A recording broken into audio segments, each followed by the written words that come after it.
And we are live. Welcome, mystery and thriller fans. I'm your on air host and author, Sara DiVello, and I am so excited to welcome back Doctor in Real Life and thriller author by night, Dr. Doug Lyle, aka DP Lyle. You have to give us the inside scoop on his brand new book, Tunica. Doug, welcome back to Mystery and Thriller Mavens. Tell us about this book. Thanks, Sarah. I appreciate you bringing me back. We had so much fun last time. Um, Yay. Tunica is the fourth in my Kane Harper thriller series. Uh-huh. And in this one, a young couple is being chased by bad guys because they witnessed a murder Uh-huh. and they did the right thing. They testified before the grand jury, and now one of the two nasty brothers that own a casino in Tunica, which is like Uh-huh. the gambling center of Mississippi on the river there, up in the north part of the state. And so one of the brothers goes to jail, and the other one sends his minions after them, even though they're in the witness protection program. He seems to keep penetrating that wall and chasing them. So Kane and Harper are my fixers, if you will, and they come into the fray, and it really becomes a convoluted story with transnational bad guys and all kinds of stuff. Transnational bad guys and all kinds of stuff are some of our favorite things. Exactly.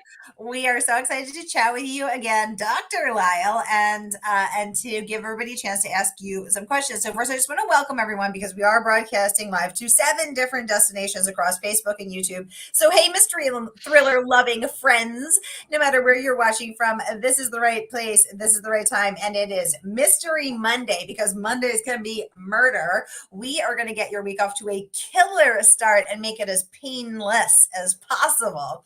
If you've been here before, you know the drill. And if you're new, welcome. Here's the drill. Every Monday, I give you my handpicked featured authors. You get to ask them anything. So ask Dr. Lyle about his killer career as a thriller author. Ask him about that real life medical practice. Ask him anything you want about this series, any of his other books. Doug was with us before for his Jake Longley book, Unbalanced. So whatever's pressing on your mind, just get those questions going in the comments. We'll get them right over to him.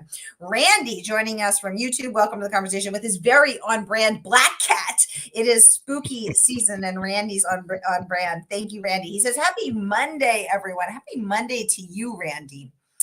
Okay, so Doug, let's jump right in. So this is book 4. Right. Are you planning to write 40 more? Is this the fourth and final? Where are we No, in the series? no, I just published it when we were together a month ago, the seventh in my Jake Longley series. This is the fourth in Uh-huh. this, and I go and I'm working on the next Jake book now, and then I'll work on the next Kane Harper book because I like these two series. Mm-hmm. One's funny and light. The Jake series, or he's an idiot, and they're funny, and Kane and Harper are very serious people who will kill you dead, and so they're two entirely different characters and stories, and so whenever I have a story, I just say, which series does it fit best with when something comes to mind? And then just start, I don't outline. I just sit down and start writing, see what happens. So, like Do this book started with a single scene, like most of my books are. I have a single scene and tell I us just write that scene. The scene is this young couple sitting in a cafe in Uh-huh. downtown Nashville, and it opens with him saying, "Don't react." And she said, "What are you talking about?" He said, "Don't react. I'm going to tell you something."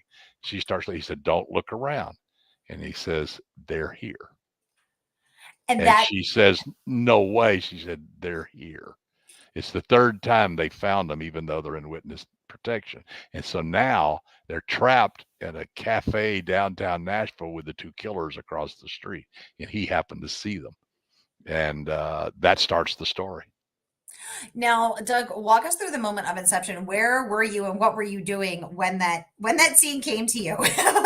Were Oh, you who knows? downtown in a cafe? Walk us through the moment. No, no. It was just I wanted to do something about people in witness protection that were being. I was kind of thinking about that would be kind of a fun field to talk about. And I said, okay, if you're gonna write a story that's kind of about that, where would you start? Well, let's just have a young couple in jeopardy because that's who Kane and Harper are going to come help. Well, where would they be? Oh, well, they're just doing normal daily stuff, even though they're on the run still, so to speak. And then I thought, okay, well, oh, what if it's the third time that they've been tracked down?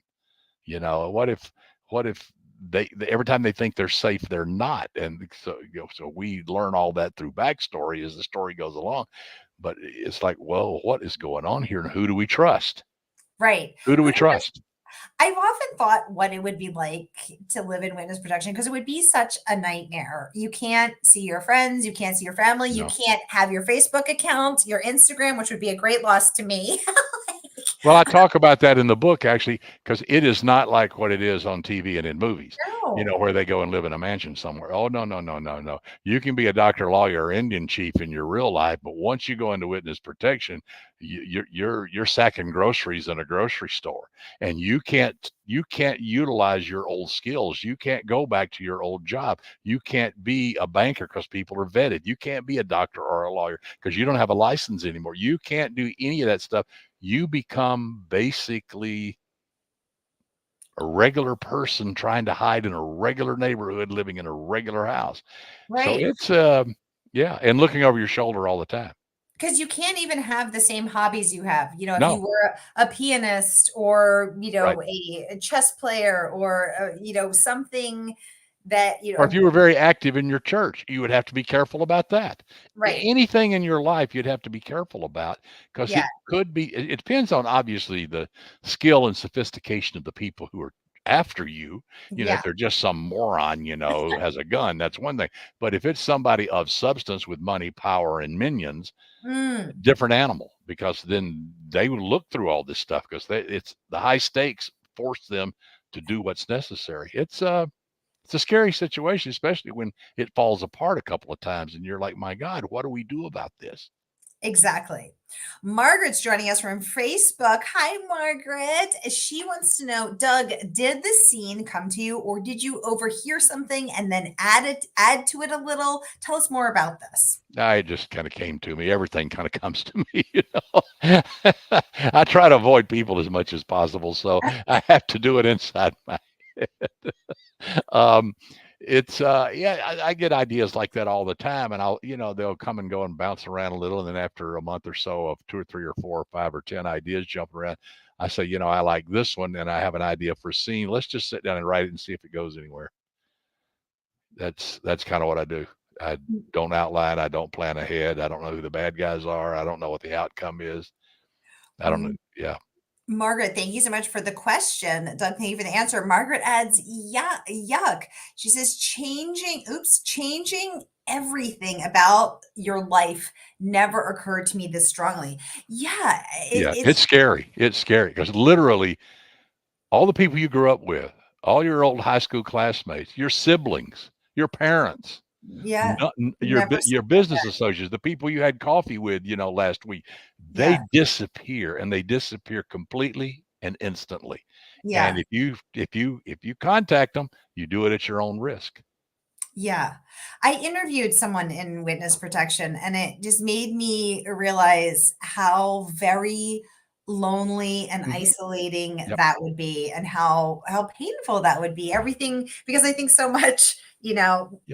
is Well, you about not only have to start all over, yeah, you can't have a history. no. You can't have a And that real history. history, It's got to right. be a made up history. And you have to be very careful about talking about things like you would normally do in a bar or having coffee or at a cocktail, somebody's house for dinner, or just meeting with friends or playing tennis, whatever. You chat about things. You have to be very careful about what you chat about. Go, I remember we were in Charleston. No, I didn't mean Charleston. You know what I'm Yeah. saying? You can't do that. And so you're on point all the time. You can't have a history. It would be so hard. Yes. John is joining us from Northeast Ohio. Hi, John. Good to have you with us as always. Thanks so much for tuning in. So, Doug, your day job, your past life is as a doctor, now recently retired. As we talked about a little bit as you were with Yeah. us last time. Presumably, you've never had to go into witness protection. What was your research process like into witness protection living? A little bit. I read a few things about it and then talked to a couple of people, but mainly you get stuff online and you kind of know you know what it is. You know exactly what it is. The U.S. Marshal Service runs it, and it's a very tight, very well run program.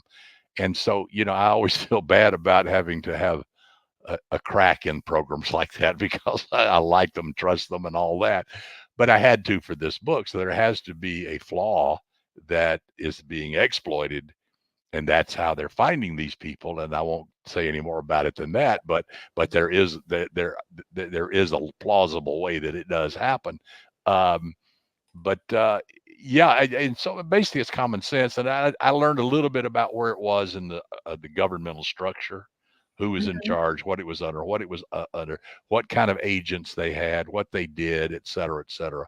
And so of Uh-huh. course then they had to have a handler, and he's obviously saying, "Oh, relax, everything's going to be okay." Well, they're saying, "Well, we don't trust you anymore." And the whole dynamics going on. So, yeah, Yeah, right. A and lot. that's why we called in these people. Right. That's when you need the name of a good fixer. Yeah, exactly. Oh, well, Lee Child deems I guess, has a few words of praise to share. So he says that it is absolutely terrific, truly sinister, scary, and suspenseful. Lyle never lets you down. That is from Lee Child, who is, of course, the number one New York Times bestselling author of the Jack Reacher series. So, Doug, I paid him to say that, so how much did he charge you? yeah, buck. Yeah, that's Yeah, a good deal. yeah, That's a good deal. yeah, And he needs that. That's his yeah. He coffee. needs that, That's his like, yeah, coffee money exactly, for the week. exactly. Now, Doug, what have you learned over the course of your career? Um, to what is the secret, do you think, to writing, as Lee Child says, truly sinister, scary, and suspenseful stories? Um, get out of your own way. And what do You you mean by know, when I first started out, I read 100 books on writing, and I attended a lot of conferences and stuff. And I tried to think, well, every word, every sentence, everything has to be perfect, and so you grind over everything, which is what Hemingway did. Probably why he killed himself. But uh, and you got to understand that every story's already been told, but it hadn't been told by you. So get out of the way and just tell the story the way you want to tell it. And I found outlining painful and stressful, and then I never followed it anyway. So I gave that up, 10 books ago, and just said, just take a scene. Let's start writing and see what happens. And it's so much more fun because you really don't know what's going to happen next. You may have two or three sequences in mind, but after that, it's an abyss. You don't know what's beyond that. So you start writing those scenes, and other scenes appear, and other things appear, and other things appear, because it follows now a more logical thing, where when you're sitting down trying to hammer out an outline, you're considering a bunch of options and a bunch of stuff, and you kind of mold it and put a framework around it. Now you're trapped in it. Not that you can't change it, but mentally you focus so much on getting this backbone done. Well, who cares? Just start writing and see what happens. You'll be amazed.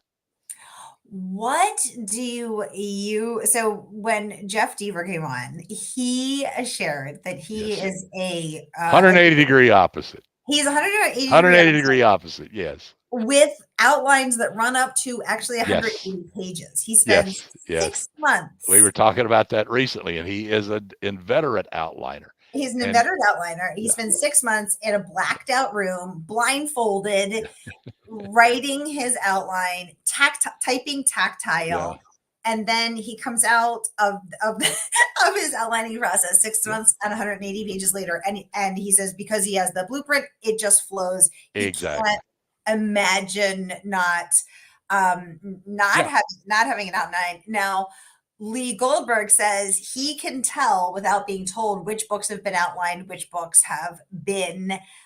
pants. What do you say about that?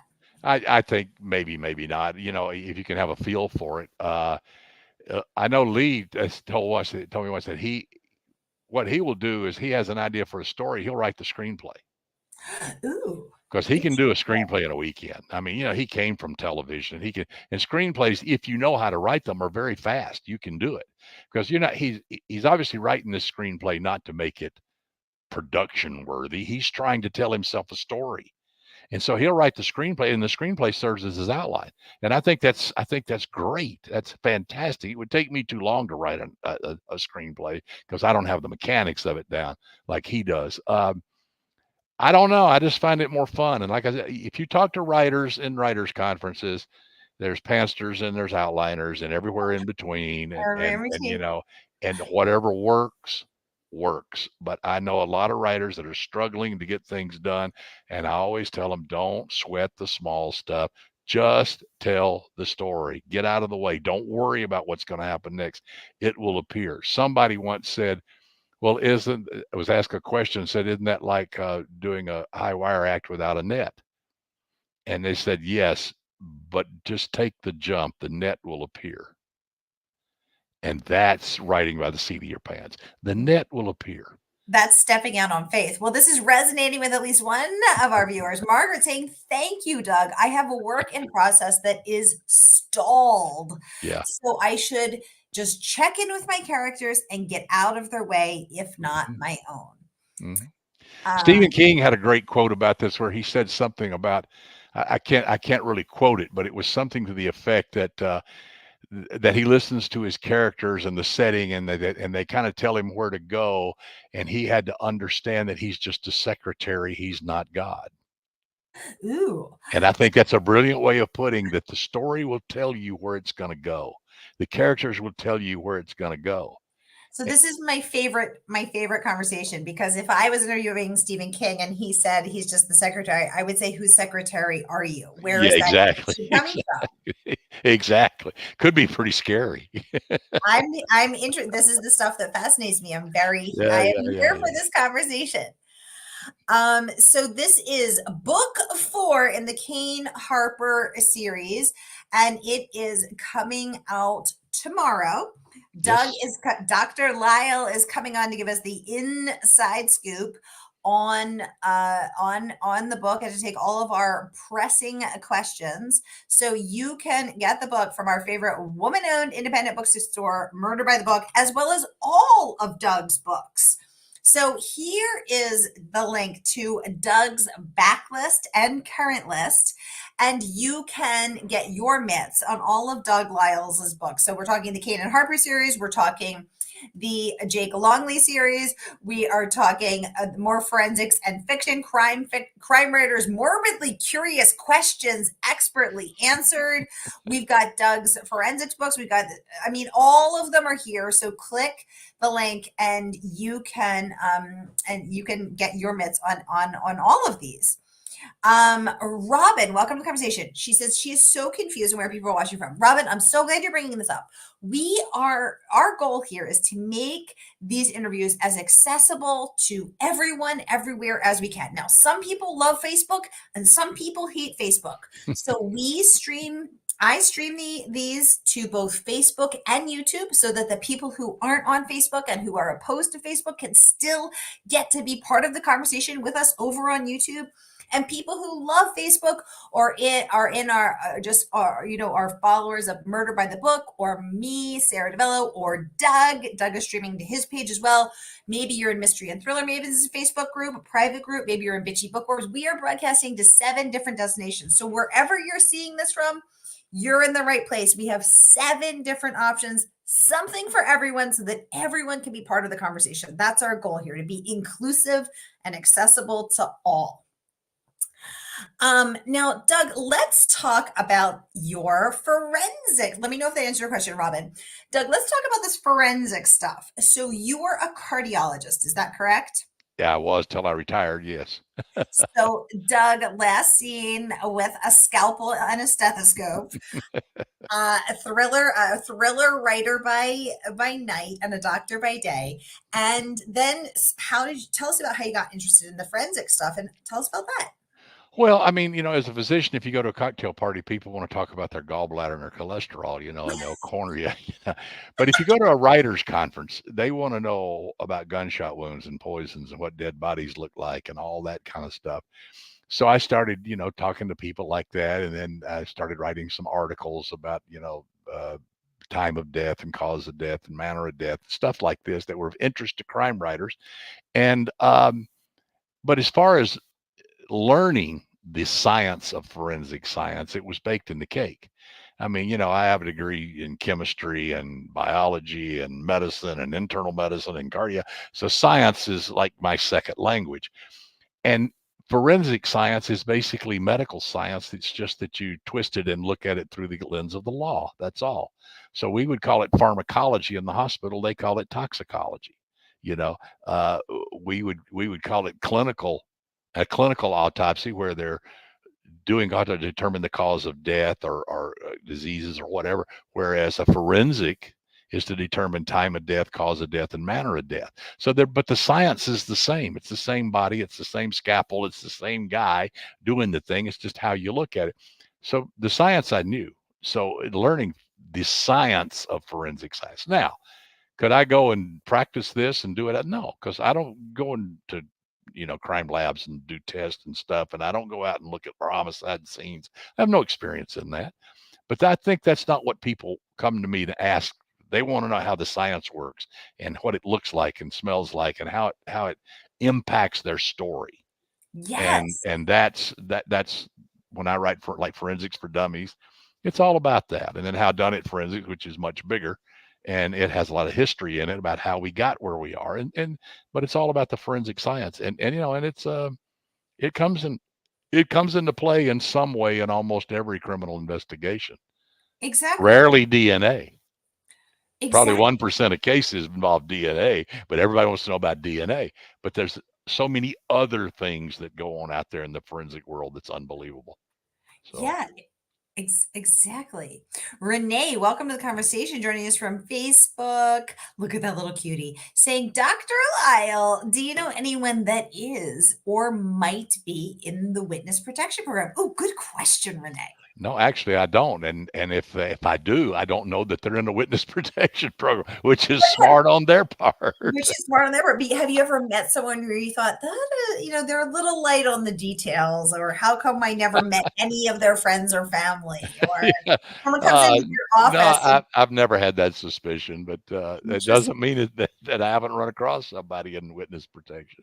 you know what, Doug? This is actually an interesting question because after I wrote my book and I went to visit, because my book is a true story, and I went to visit the scene of the crime many, many, many times, and all these people would be walking back and forth outside, Hmm. on 57th Street in New York, and I would think they have no idea that someone was murdered here.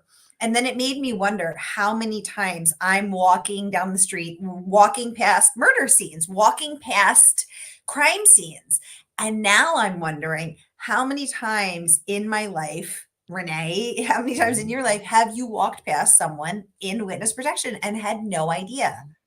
So I would look at it this way.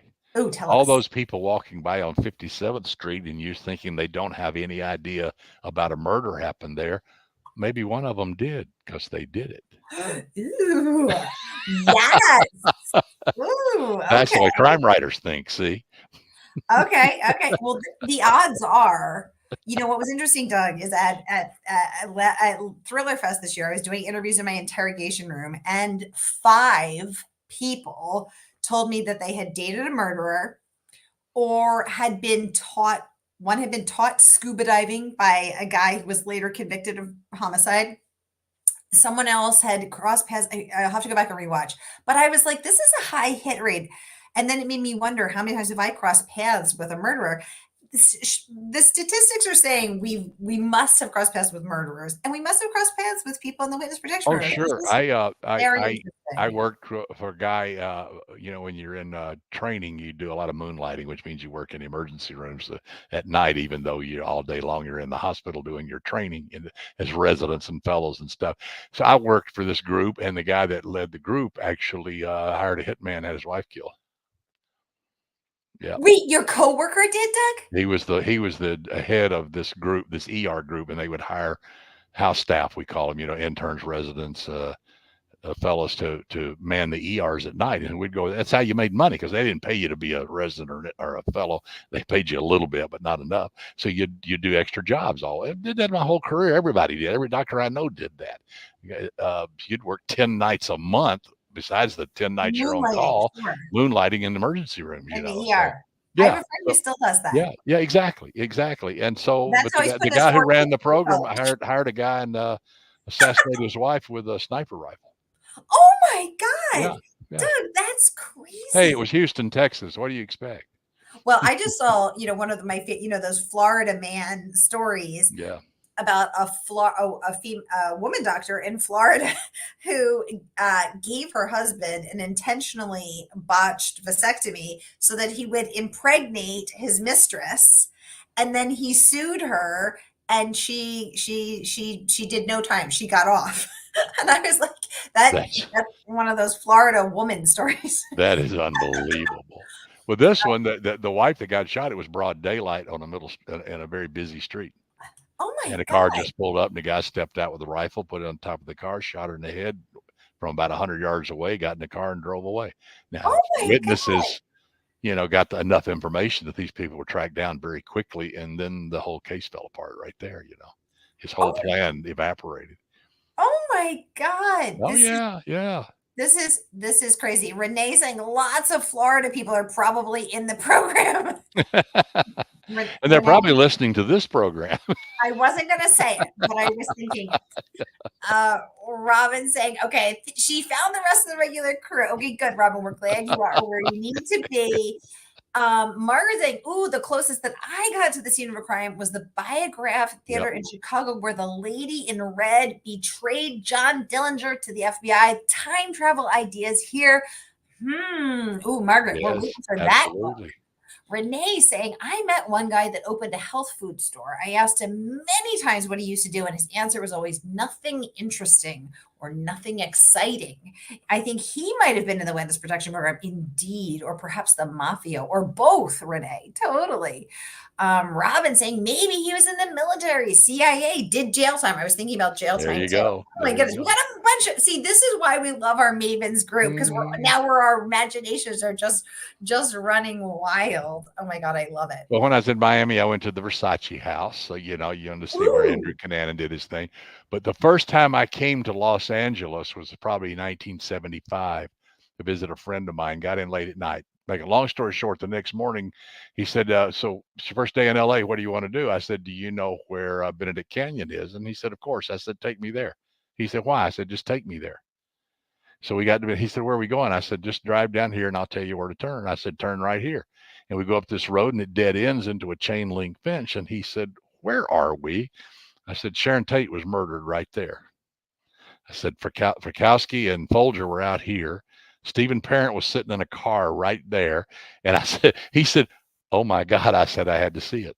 I had to know this was real because I read Helter Skelter and it absolutely blew me away because I grew up where we never locked our doors ever. We didn't have a key to the house growing up, in Alabama. And I started locking my apartment after Helter Skelter came out. I just yeah. never worried about it, Yeah. Oh my but God. but I Yeah. had to see it. So yeah, things like that. You had to see it. But then he said, "Well, let's go down. We'll go to Nate and Al's and have some lunch." And you sometimes see movie stars there. So we walk up, and I'm reaching to open the door to Nate and Al's, and the door opens, and Doris Day steps out. It's my first day in L.A. The Sharon Tate murders and Doris Day. That's a big day for My you, Lyle. life was complete That's a right big there. day for you, Dr. Lyle. Oh my goodness. Renee saying, well, she's not in the program and she does live in Florida. Well, Renee, you have to start being more mysterious. You have to start telling people, oh, nothing interesting, nothing exciting. Wink. Yeah, exactly. Oh You my can God, play I the love role. it. She says, but we do have great imaginations. Exactly. That's why it's Yes, so funny. yes. Oh my gosh. Doug, yeah, Doug noticed at the Raiders conferences people wanted to ask about forensics. Dun dun dun. Robin says, well, you are kind of sketchy though. I think she's talking to you, Doug. She could be talking to me. She I don't couldn't be know. talking about me. It must be you. Yeah. Cat Oh my God. fight, cat fight. No. Exactly. Helter Skelter. Oh my God, that one was a Yes. crazy one, right? Yeah, it was. Y'all, the book drops tomorrow and you can get it as well as all of Doug's books. If you're interested in forensics, his backlist is Jake Longley's series, his Kanan Harper series. Everything is available from our favorite woman-owned independent bookstore. That is, of course, a Murder by the Book. So here is that link for DP Lyle. We are out of time. Time flies when you're having this much fun. Y'all, thank you for oh my goodness, we have some some more comments. We have some more comments coming. Margaret saying, "Oof, I can't even handle the song Helter Skelter." Oh my gosh, but I do love the Rolling Stones, Margaret. She said, "But I stayed in a hotel close to the Versace house when I was in Miami for a work conference." Thank you for all the hearts on Facebook. For a work conference back when it was much more recent news. Ooh, that is interesting, Margaret. Oh, okay, Robin, Renee, you're the sketchy one. Oh, right, because you're not in the witness protection program, but you are in Florida, or are you? We don't know. I love it. Well, we are. Oh, Randy saying he still loves your amplifiers. He was talking about that last time you were on. Yep. That's right. Cool. Randy's your fellow music man. Y'all, we are out of time. Time flies when you're having this much fun. So go get yourselves a snack, get a drink. I'll be back at the top of the hour with New York Times bestselling author Danielle Trussoni in book 2 in her Puzzle Master series, The Puzzle Box. Stay tuned. Dr. Doug Lyle, thank you so much for joining us. Thank you. And always a pleasure to host you. And happy Pub Day tomorrow. Thank you. Okay, y'all, that's a wrap.